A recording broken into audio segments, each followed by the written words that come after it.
My wife's name was Carol, and she was the most prepared person I have ever known in my 63 years on this earth. She kept a binder for everything. Tax records going back to 1987, appliance warranties in labeled folders, a separate file just for medical history, organized by year. With color-coded tabs she'd laminated herself. When our youngest son was born, she already had his college savings plan started before we'd even agreed on a name. I used to tease her about it. I'd sigh, "Carol, you're ready for a disaster that hasn't been invented yet." And she'd just smile at me over the rim of her reading glasses and say, "Raymond, the disaster doesn't warn you before it shows up." She was right. She was always right. I should have known that even after she was gone, she'd still be right about something. Carol died on a Tuesday in March. Pancreatic cancer. We had 14 months from diagnosis to the end. And she spent most of those 14 months doing what she always did, preparing, getting things in order, making sure the people she loved would be taken care of. She also spent some of those months making sure a different kind of person would face consequences. I didn't know that part yet. Not at the funeral.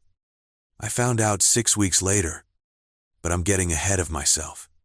Let me start at the beginning. Or at least, let me start at the moment everything changed, which was the moment our daughter-in-law Melissa walked into my wife's funeral with her phone already recording. My son Daniel is 41 years old. He's a good man. I want to make that clear before I say anything else. Because what comes next is not really about Daniel. It never was. Daniel grieved Carol's death the way a son should grieve his mother's death quietly, deeply, with red eyes and a handshake that lasted too long. Melissa was a different story. I had known for years that Melissa and Carol did not get along. That's the polite way to put it. The more accurate way is that Melissa resented Carol's presence in Daniel's life, resented the closeness of our family, resented every holiday where she wasn't the center of attention. She'd married my son 5 years earlier. And for 5 years, there had been a low, constant hum of tension that everyone pretended not to notice. Carol noticed everything. What I didn't know, what none of us knew, was that Melissa had been building a social media presence for about 2 years. She had a channel where she posted real-life content, day-in-the-life stuff, family gatherings filmed without everyone's consent, emotional moments captured and packaged for strangers. She had somewhere around 12,000 followers when Carol died. She saw the funeral as an opportunity. I know that sounds monstrous. I know most people reading this are thinking that no one could possibly be that calculating at their mother-in-law's funeral. But I've had a lot of time to process what Melissa is. And I've had to accept that some people have trained themselves to see every moment of human experience as content. Every conversation is material. Every gathering is a set. Every death is a chance to be the person who brings their audience along for something real. That's what she whispered to her phone as she walked past Carol's casket. "Hey guys, I know this is heavy, but I wanted to bring you along for something really real today." I heard it. I was standing 6 feet away. I heard the words. I saw the phone. I saw the angle she was holding it at, tilted just slightly so it would catch the flowers and the casket in the background. And I made a decision in that moment that Carol herself would have been proud of. I said nothing. I did not cause a scene. I did not confront her. I did not grab the phone. I looked at her for exactly 2 seconds, long enough for her to know that I had seen her. And then I turned back toward the front of the room and I focused on saying goodbye to my wife. Because that's what Carol would have done. Carol never fought loud. Carol fought smart. The service lasted 1 hour and 40 minutes. Our pastor spoke for 20 minutes.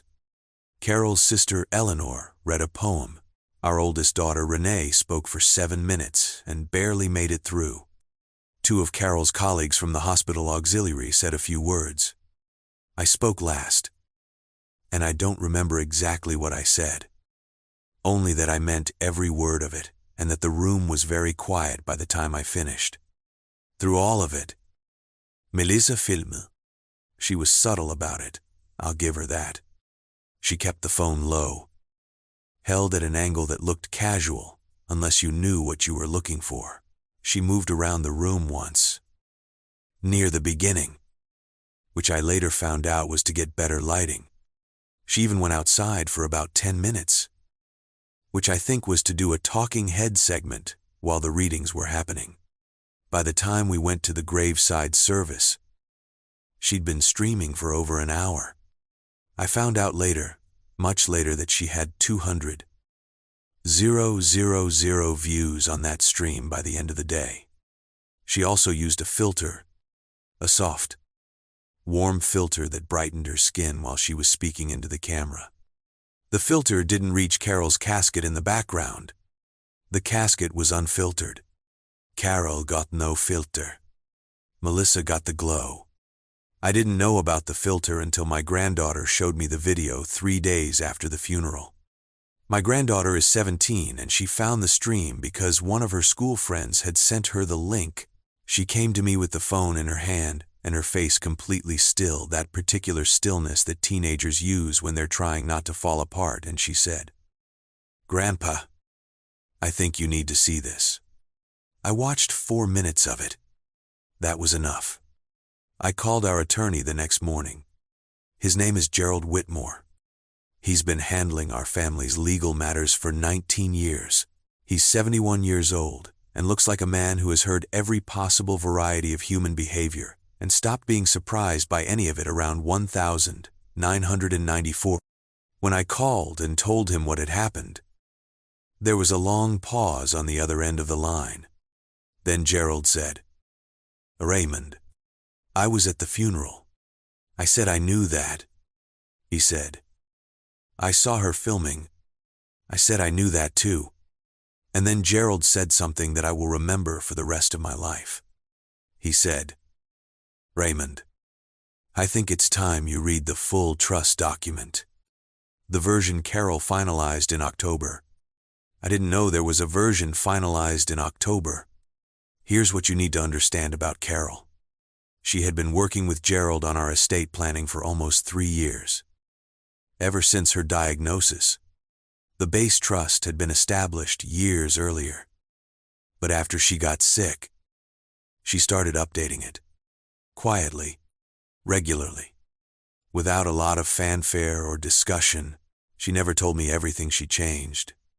I think she knew I would have worried. I think she wanted to handle it herself and present me with a finished thing rather than have me anxious about the process. That was Carol. She protected people from the anxiety of work in progress. What she had done, in that final October version, 4 months before she died, was add what Gerald called a morality clause. It's a real legal instrument.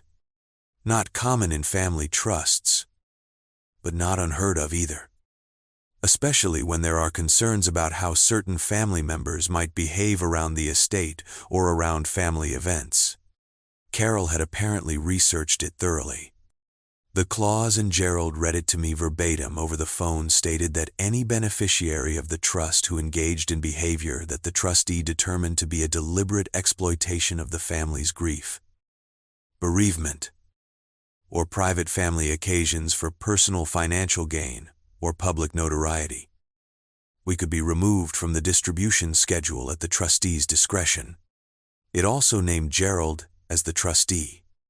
It also named Melissa specifically, not by accusation, but by inclusion in a list of secondary beneficiaries who would receive a portion of the estate upon Daniel's eventual death. She wasn't getting anything directly, but she would have benefited indirectly. Would have. Past tense. I sat with all of that for a moment on the phone. Then I asked Gerald when Carol had added that clause. He said she'd added the foundation of it in July. After Melissa had posted footage from Renee's birthday party without asking anyone's permission, he said Carol called him the day after that party and said, "Gerald, I need to think about this, because I think it's going to get worse before I'm not around to see it." She was right. She was always right. Here's what I have to tell you about the next 6 weeks, because I want to be honest about what this felt like from the inside. It did not feel like revenge. It didn't feel triumphant or satisfying or exciting. It felt like grief with extra steps. Gerald spent those 6 weeks documenting everything. He already had his own first-hand observation from the funeral. My granddaughter provided the link to the stream. Gerald's paralegal archived the full 2-hour and 17-minute video before Melissa could think to take it down. They documented the view count, the comments, the filter, the commentary Melissa provided throughout, and crucially, the monetization. Melissa had enabled a donation feature on her stream, and her audience had sent her a total of $847 during the broadcast. She had made money, actual money, from my wife's funeral. Gerald also documented the funeral home's policy, which Melissa had agreed to in writing when she RSVP'd to the service. The funeral home sent a form to all attendees, standard procedure that included a no recording provision. Melissa had checked the box, confirming she'd read and agreed to the policy. She had agreed not to film, in writing, and then she had filmed for 2 hours and 17 minutes and made $847 from it. Gerald also documented the specific language Melissa used during the stream. At one point, about 45 minutes in, during the eulogy, she whispered to her phone. And I'm going to quote this exactly because Gerald made sure it was in the formal record. This is really good content. "Guys, she would have wanted this. She said Carol would have wanted this. Carol, who barely let me take a photo without her hair done. Carol, who once made me delete a candid picture from a family vacation because she felt it was unflattering. Carol, who spent 14 months making sure that every arrangement, every document, every decision about her death was made with dignity and intention. Carol would have wanted this. I only cried once in those 6 weeks. And it was when Gerald read me that line. 6 weeks after the funeral. Gerald sent Melissa a formal letter. I want to be clear about what this letter was and wasn't. It wasn't a lawsuit. It wasn't a criminal complaint. Though Gerald had spoken to an attorney who specializes in privacy law about the funeral home agreement breach. And that conversation was ongoing. The letter was a trustee's formal notification that Melissa's status as a secondary beneficiary of the Carol Ann Whitfield Family Trust had been reviewed under the morality clause, and that the trustee had made a determination. The letter was 4 pages long.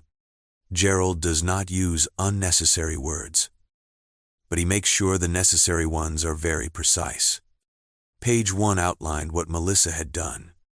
Specific. Documented. Timestamped.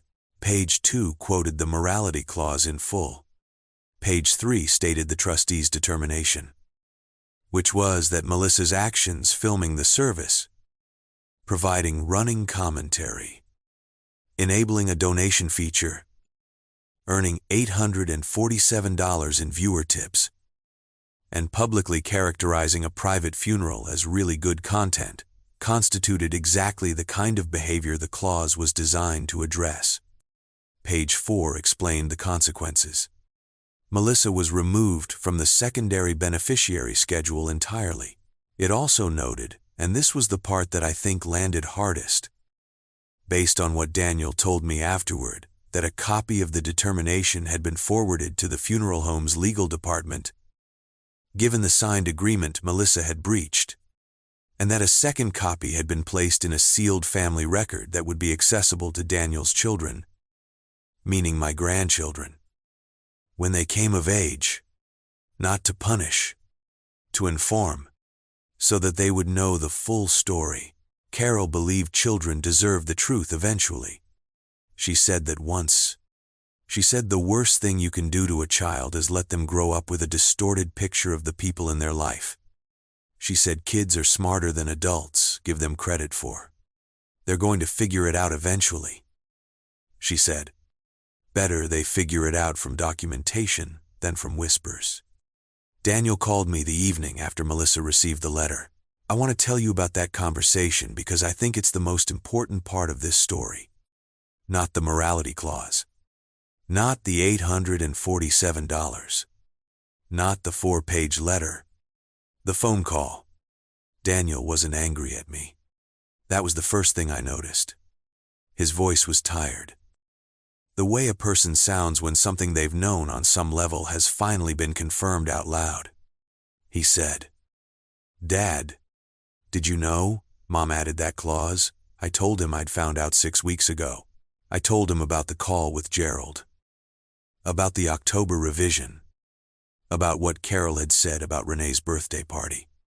There was a long silence. Then Daniel said, "She told me once that she was worried about Melissa. I told her she was being unfair." He paused. "I told her she just needed to get to know her better." I said, "I know." He said, "Mom was right." I said, "I know that too." "So," he said, "I don't know what to do with that." I said that was okay, that he didn't have to know right now. That was a thing he could sit with for as long as he needed to. That I wasn't going anywhere. He asked me if I was okay. I told him the truth, which was that I was better than I'd been 2 months ago, and I expected to keep getting better, and that his mother had apparently decided to take care of things even from wherever she'd gotten to, and that I found that equal parts comforting and completely typical. Daniel laughed. It was a short laugh, the kind that sounds more like relief than humor. But it was the first time I'd heard him laugh since before the funeral. So I held on to it. He said, "She really was something." I said she really was. Now, I know what some of you are thinking. You're thinking what happened to Melissa. I'll tell you what I know and what I don't. What I know is that Melissa took the video down within 48 hours of receiving Gerald's letter. What I know is that she made no public comment about the removal. What I know is that the funeral home's legal team did reach out to Gerald, and that some kind of discussion happened that I was not personally part of. Gerald told me it was handled, and that it would not require my direct involvement. What I know is that Daniel and Melissa are still married. As of the time I'm telling you this story, I don't know what their private conversations have looked like. That is their marriage. And it is not my business to speculate. What I know is that I have not seen Melissa at any family gathering since the funeral. Whether that's her choice, or Daniel's, or some combination. I genuinely don't know. What I know is that my granddaughter, the one who showed me the video, the one with the still face who was trying so hard not to fall apart, asked me a few weeks ago if I was okay. And I told her I was working on it. And she hugged me for a very long time. That mattered more than any legal document. But here's what I want to leave you with. Because I think there's something important in this story that gets lost if you focus only on the morality clause and the letter and the consequences. Carol didn't add that clause because she was mean. She wasn't a vindictive person. She added it because she was practical. Because she could see what was coming, and she knew that when she was gone, she wouldn't be there to protect the people she loved. She was a woman who kept appliance warranties in labeled folders. She was a woman who started a college savings plan before the baby had a name. She was a woman who, in the last 14 months of her life, made sure that the people who had loved her faithfully would be protected, and that the people who had not, who saw even her death as an opportunity, would find that she had anticipated them. She didn't fight loud. She never fought loud. She built things that lasted. She organized against the disasters she could foresee. She loved her family with the part of herself that knew love wasn't just a feeling, it was a plan. If you've been watching this channel for a while, you know we tell a lot of stories about fathers who fight back. But the best thing I ever did in this situation was listen to my wife. Even after she was gone, the disaster, she used to say, doesn't warn you before it shows up. She warned me anyway. She always did. I've been thinking a lot lately about what it means to be known by someone, really known. Not just the version of you that you present at holidays, or the version that looks good in photographs, but the actual interior machinery of who you are, your fears, your tendencies, your blind spots. Carol knew all of mine, and I knew hers. What I knew about Carol was that she never did anything without a reason. Not a single thing. So when I sat down with Gerald that first time after the funeral, and he walked me through that October revision, I wasn't shocked. Surprised by the specifics, yes, but not shocked, because I knew her. And I think that's the thing about the people we love best. They leave impressions on the world that outlast them, not always in big ways. Sometimes in a 4-page letter from a 71-year-old attorney, sometimes in a morality clause that nobody thought to read until it was already too late. Carol is gone, but her handwriting is still all over the things I touch every day. The binder on the shelf, the laminated tabs, the color-coded folders, the October revision of a family trust that a woman with 4 months left to live chose to update because she loved her family enough to plan for what she couldn't control. If you enjoy stories like this, real human stories about love and loyalty and the kind of quiet strength that doesn't always make noise, consider subscribing to the channel. There are more stories coming. And if this one moved you, a like helps us reach other people who need to hear something like it. The last thing I want to tell you, and then I'll let you go, is something small. Something that almost didn't make it into this story. When Gerald finished walking me through the trust document that first morning, when we'd gone through every page and he'd explained everything Carol had added and why, there was a note at the very end. Not legal language, just a handwritten note in Carol's handwriting, attached to the original signed copy. It said, "Raymond, if you're reading this with Gerald, then I've already gone. And I want you to know that the binder on the 3rd shelf has everything you need. The car insurance is in the blue folder. The roof warranty is in the green one. I love you. Don't let anyone treat this family like content. Carol, don't let anyone treat this family like content. She always was the smartest person in the room, and she still is.